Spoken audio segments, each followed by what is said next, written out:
Hi, I'm Nikki Lowe, and welcome to the Wisdom for Working Mums podcast show, where I share insights and interviews that support women to combine their family, work, and life in a more successful and sustainable way.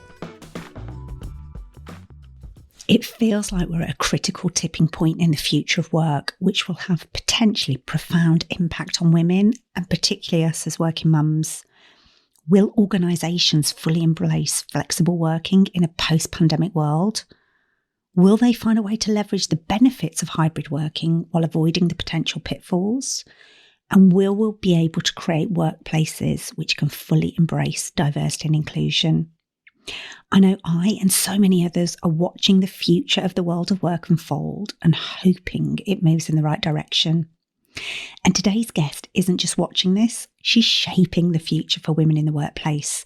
My guest is Elizabeth Willetts, founder of Investing in Women, a female empowering job board and community helping family-friendly and forward-thinking employers hire professionals looking for fulfilling, flexible and part-time work. Liz has a powerful mission with Investing in Women that I love, and I know you will too.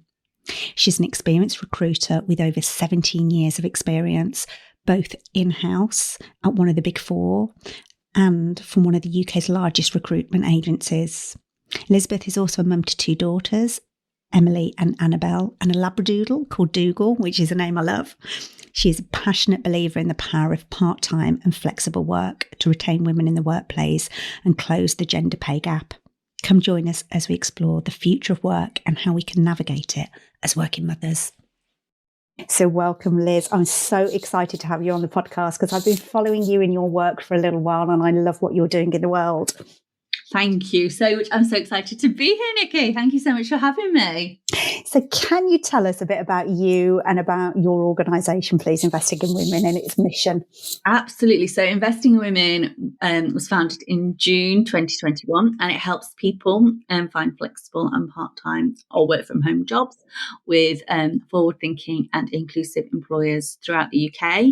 I founded it, my background's recruitment, so I've been in recruitment since 2007. So I joined the year before the financial crisis. So I had one good year and then Lehman Brothers crashed. and then it was obviously a bit rocky, but I stuck with it because I genuinely love recruitment. So I've been in recruitment, like I said, since 2007. I worked for one of the largest recruitment agencies and then moved in-house and recruited for one of the big four. And like many people, was made redundant during the height of the pandemic at the end of my second maternity leave. And I wanted another part-time job because at the time my children, they were 1 and 3.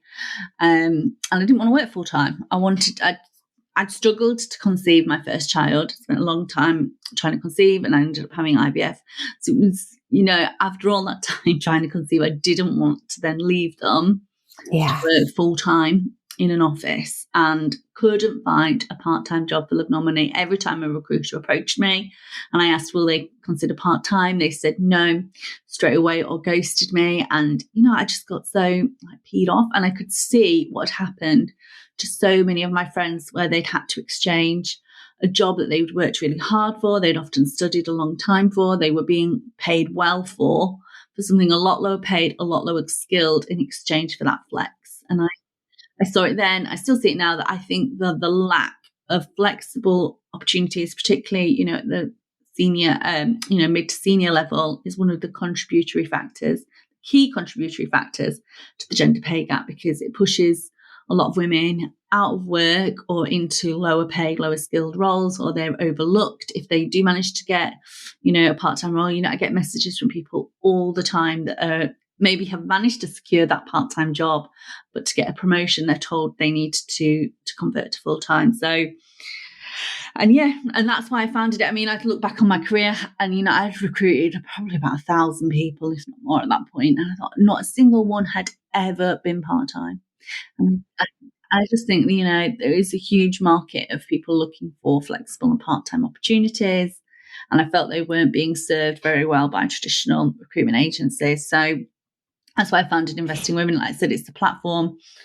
I think of us as a bit of a recruitment agency, job board hybrid, and we help people find flexible part-time work. And it's been going just over 2 years now. So It's amazing. And I've seen kind of some of those jobs on the job board, and they are amazing. You know, these are, I have Good, conversations. Yeah. I mean, a lot of them are really good, but some I'm like, oh God, I wish I'd known about that one. I'd have applied. You know, I do get tempted by a few of them.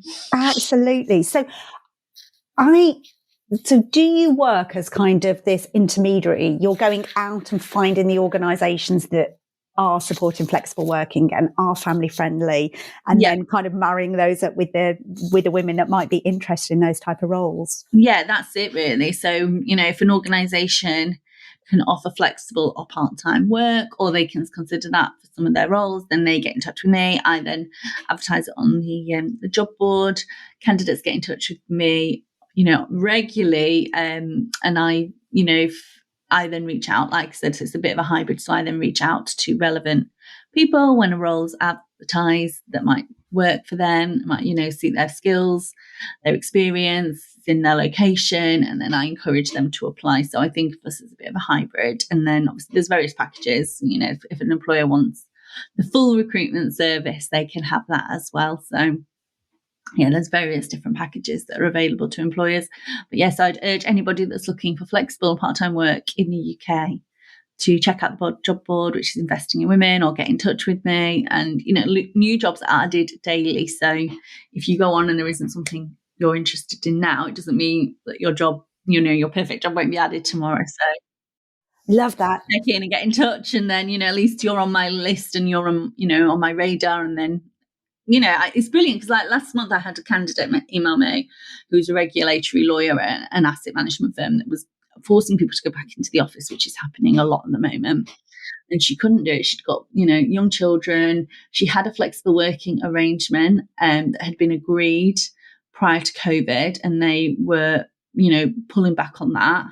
And at the time I didn't have anything for her. So I just sort of put her on one of my lists. And then literally on Thursday, her ideal job was added, and she's applied. And I was like, I think you're perfect. I think I feel really confident about it. But that's what, you know, your perfect job might just be a few weeks away. So yeah, and I'm seeing more and more jobs on your board. So it feels like this is really gaining momentum.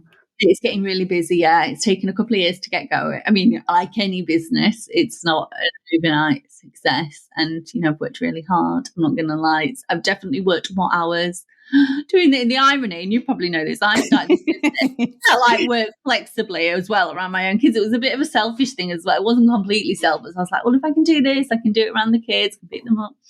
And then I've ended up working more hours than I ever would have done. But yeah, it feels like it's now starting to bear fruit. And yeah, I always liken it to getting an aeroplane off the ground, isn't it? The energy and effort it takes to get it in the air, but once you can get it in the air, hopefully for a while you can kind of float through the skies and enjoy some of the hard work. I know we're recording this in June, but I'm hoping that I can float through, and we're coming up to some holidays, so I'm hoping I can float through.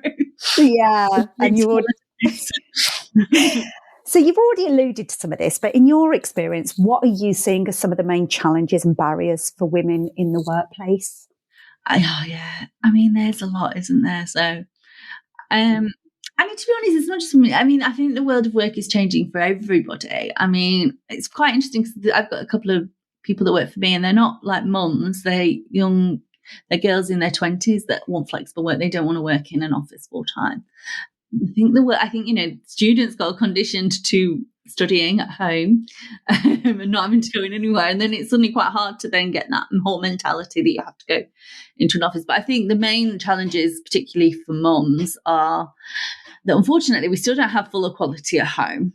You know, women, I mean, there's various different stats depending on when you look, but, you know, women on average, depending on the stats, they either do 45 minutes more at home in terms of like housework, looking after children, etc., or double, depending upon where you're looking for those reports. But that is a lot more extra responsibility that women are taking on in the home. There's obviously the mental load. So, you know, it's the birthday parties, it's who's buying the presents, it's what is it PE day today or not, who's packing the lunches. So there's that. And I do think we need more equality at home for us to have more equality at work. So it isn't all on employers. Yeah. But employers don't then I suppose, appreciate or make allowances for how society is set up at the moment. And, you know, they've designed a workplace that was designed by Henry Ford in the 1920s. You know, he was the one that introduced the 8-hour working day. You go to a place of work, it's 8 hours, everybody works those same 8 hours. And that was set up in a time when it was just generally one earner, or, you know, it was a man going out to work, the woman was at home. And like, you know, like we know, life's changed now. Most women work, most households need 2 incomes, but workplaces haven't adapted. They're still, and you know, set up like they were in the 1920s. And this was like proof, you know, basically, who had a phone even then, really? I think there were phones, but there wasn't very many people that even had a phone at home. So I think workplaces need to catch up, that the world of work has completely changed. You know, and it's difficult, like a 9 to 5, if you've got a big commute on either side, a nursery's open 8 to 6. It's hard, you can't do it. And then women are the ones that, you know, that are taking that on, maybe because they are the lower, typically women obviously earn lower than men. And that actually does happen as well just before the birth of their first child. So they are then sort of taking the responsibilities of maybe doing the pickups and the drop-offs, and therefore then they're getting overlooked. Not they shouldn't be overlooked, but they're getting overlooked at work if they can't stay late, if they can't meet those clients in the evenings. Work was not set up for them. Yeah, and I talk about it as the kind of paradigm where the ideal mother and the ideal worker just collide, because you're trying to kind of work like you don't have children, and then mother like you don't have your work. And that is just, as we know, so brutal, and why women are struggling to do full-time work, and that flexibility is so important. And then there's obviously, if you get part-time, it's that part-time penalty. It's like the lady that messaged me yesterday, she can only get a promotion if she switches to full-time. Wow. And that happens now. It's 2023. Yeah. So interestingly, I know that you're really excited and curious about the future of work. And I'd love to see what your views are, what you see happening over the next kind of perhaps 5 to 10 years with the future of work. I think it's a really exciting time because, like I said, I think expectations of work have changed, and that has changed since the pandemic. We're seeing that resistance, aren't we, from, and I suppose it's a conflict at the moment. We see a lot with employers wanting people now, not obviously every employer, but some employers are wanting people back into the office if they're paying a fortune on their office rent, if maybe they've got vested interests because they're invested in real estate in some shape or form. So there is that, we want you back in the office. And then a lot of employees, are sort of like, no, like working from home. So it's that whole, that whole different viewpoint, and who's going to win that battle. It's interesting because obviously we may be coming up to a recession. No one knows, we may be coming up to a recession. Will employees feel the pressure to return if companies start making mass redundancies? We will say, or will the labour market continue to remain tight, which it has done, and therefore will employers, not want to lose their staff, not want to rock the boat too much. So there's that, and so that's like the existing workers that have got, not obviously everybody can work from home, but a lot of office workers can. So those office workers, we got used to working from home. They enjoy working from. A lot of people enjoy working from home. They enjoy that flexibility. They enjoy being able to pick up the kids from school. They enjoy being able to go to the gym, for a walk in the day, and also feel that they do more productive work at home. And then obviously, like I said, we've got these students that have spent 5 years studying at home. If they were, if the pandemic started during A-levels and they went to university, and it's quite hard then if you got used to like studying and working from home, and you work well at working from home, going into an office, but then obviously they also want to learn as well. So it's difficult. It's a whole, it's a real mix, isn't it, of what's happening. And then obviously we've got AI now that's just coming into that pot, and which is obviously muddying the waters even more so. It's really hard to say, exactly how work's going to change. I think flexibility is here to stay, because I think that those employers that I know from my experience that don't offer any form of flex struggle to hire and struggle to attract candidates. interested in reading an article by the first HR director of LinkedIn, who now runs a consultancy in the US. And he said the first question candidates ask is, can this job be done remotely? And those jobs that can be done remotely are the most popular roles on my site by far. And it's definitely not just mums that are applying for it. I've just placed somebody who is a young guy, actually, in his 20s, and he just wants to travel. He wants to be able to work and travel the world at the same time. And I think that is that Gen Z, they don't want to necessarily, talking to the people that work for me, they don't want to be tied to the 9 to 5, in an office like previous generations just thought was the norm. And then we've got AI as well. So it's an interesting time. It is. And it's just making me think a lot of the work that I do with organizations around leadership development is around, as leaders, how do you navigate all this? You've got, for the first time in our history, 5 generations in the workplace, all with different needs, beliefs, expectations about work. You've now got the kind of hybrid working. Are we leaning into it? And if so, how do we get the benefits and reduce the downsides of it? AI. And it's always like, now more than ever, I use a term with a lot of the leaders that I work with around VUCA, and it's a military term. And the V is about volatility, the U is uncertainty, the C is complexity, and the A is ambiguity. And it's like, how the hell do we navigate this? And as you say, an AI could just kind of blow everything out of the water as well. We do need, I think there definitely needs to be more investment in managers. And I think that historically there hasn't. People that have been promoted are the ones that have maybe been good at their day job, maybe if it was sales, for example, if you're a good salesperson, but that doesn't always translate to being a good manager. Yeah. And I could talk about them being accidental managers, that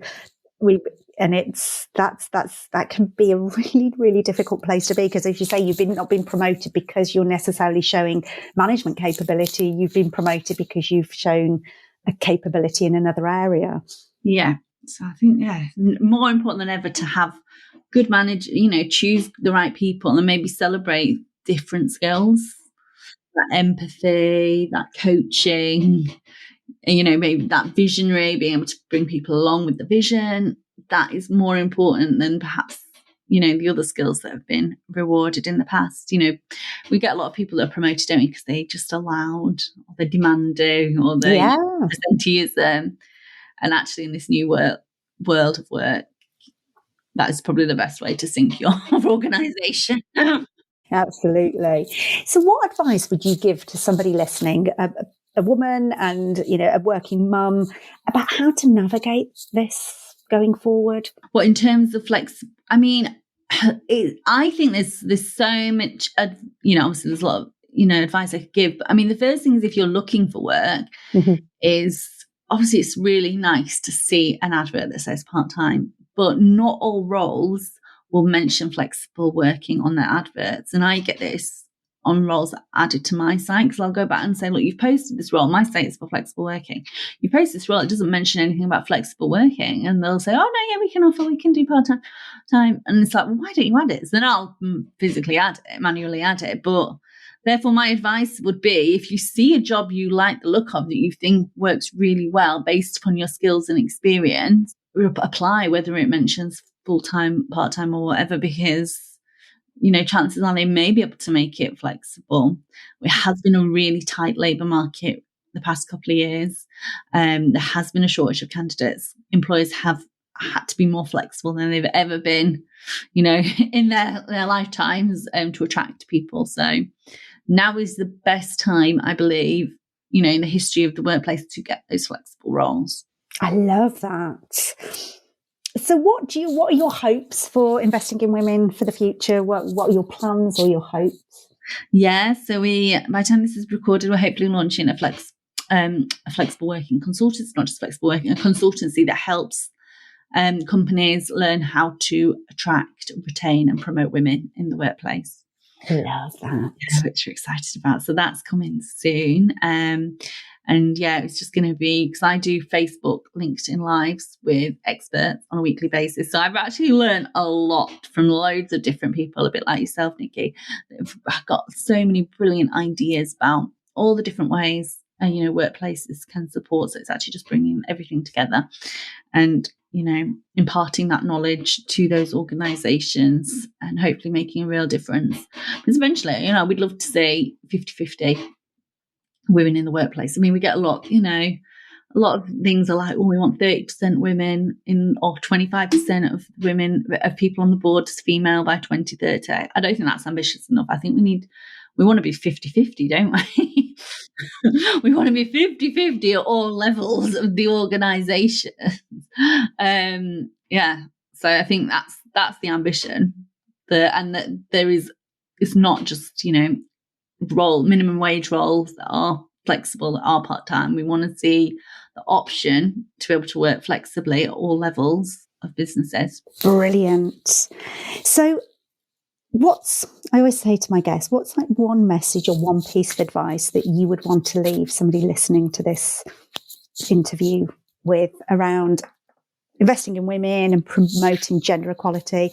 Maybe it's somebody that's applying for jobs, or maybe it's somebody that's an employer. Yeah. Oh gosh, what one advice? Like, I think at home, don't think it all has to fall to you, because I think that is something that perhaps we see a lot of.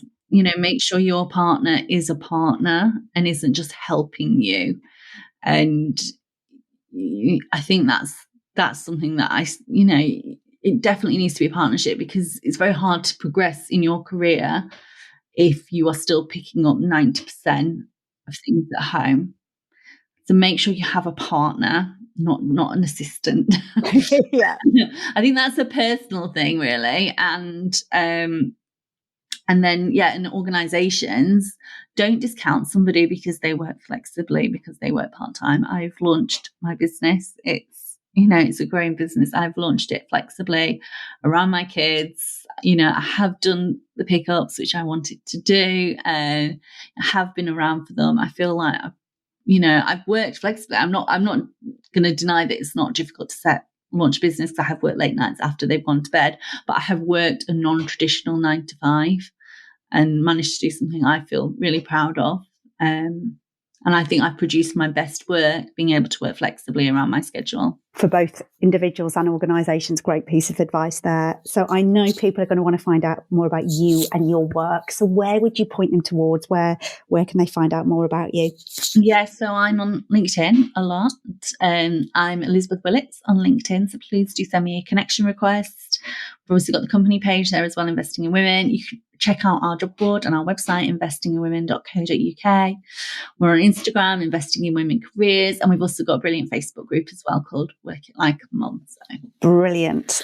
Thank you. And I'm going to put all of those links in the show notes so people can access them really easily.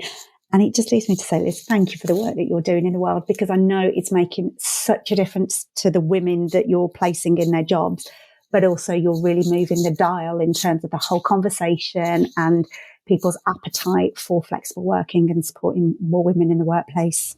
Oh, thank you so much. It's a pleasure speaking to you. You too. Thank you.